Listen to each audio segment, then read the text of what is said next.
From the PEP Radio Newsroom, we have this update from the Trump administration.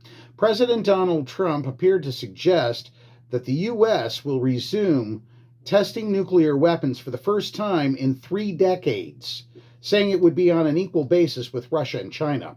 There was no indication that the United States would start detonating warheads, but the president offered few details about what seemed to be a significant shift in U.S. policy.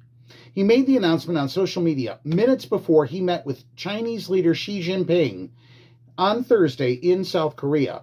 The U.S. military already regularly tests its missiles that are capable of delivering a nuclear warhead, but it hasn't detonated any of these weapons since 1992 because of a test ban.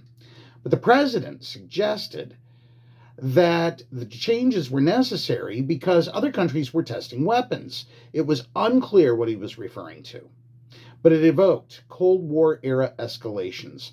Because of other countries' testing programs, I have instructed the Department of War, not the Department of Defense, the Department of War, to start testing our nuclear weapons on an equal basis, he said in a post on Truth Social. That process will begin immediately.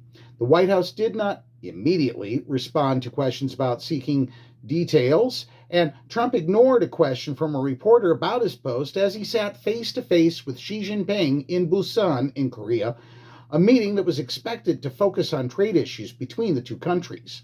Pentagon officials did not immediately respond to questions either about the announcement from Trump on the nuclear missile tests. Russian President Vladimir Putin this week announced that Russia tested a new atomic-powered and nuclear-capable underwater drone and a new nuclear-powered cruise missile. Putin did not announce any tests of Russia's nuclear weapons, however, which last occurred in 1990. Trump did not specifically mention the Russian tests in his post, but alluded to the nuclear stockpiles controlled by both Xi and Putin, saying Russia is second and China is a distant third, but will be even in 5 years. And that's the news we have at this hour.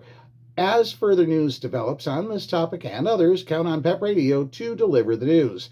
PEP Radio is available here on YouTube, on the Live 365 app, the PEP Radio page at paequality.com, Roku, and Alexa.